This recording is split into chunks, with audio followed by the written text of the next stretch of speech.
some people may not have known your background, that you're of Sri Lankan descent. No, I've been outed by Macy's. Oh. You know, no, you're absolutely right. First and foremost, funnily enough, I mean, you know, you listen to me, you hear my voice, and you immediately say English. And you know, in America, certainly, that's the way it goes. People look at me, they see me, they hear my voice, they know who I am, they go, oh, well, he's English.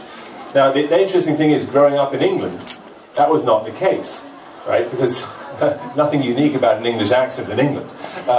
However, you know, there wasn't a day that went by as a child where really somebody wouldn't say to me, so where are you from?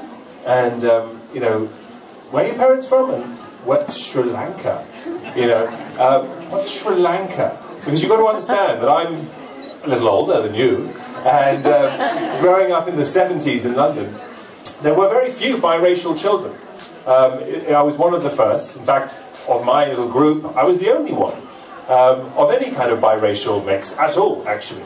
And, you know, so for an Englishman, I was an unusual-looking Englishman. You know, I had this bit of colour, but they couldn't work out where I was from. And also, Sri Lanka, to many English people, was known as Ceylon, not Sri Lanka.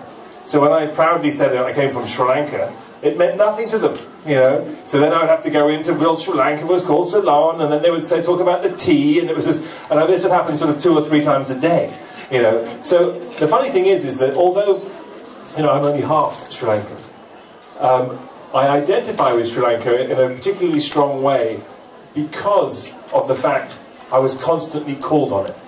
Because I was constantly asked, where are you from, what's your heritage, and questioned about my Englishness, I immediately had an affinity with this pearl of the Indian Ocean, this beautiful island that I had not visited as a small child, hadn't got much connection with it, except for, of course, my mother, my grandmother, and my aunt. 3 wonderful women, 3 extraordinarily matriarchal and powerful women because of the way they fought for everything in their life, and we'll talk about that. But you know, they had a profound effect on me, and of course, when they first took me to Sri Lanka as a young child, same age as when you first went, and you told me you were 7, I was 6 when I first went, and I've never forgotten it. And delighted to say, I'm taking my entire family to Sri Lanka in July.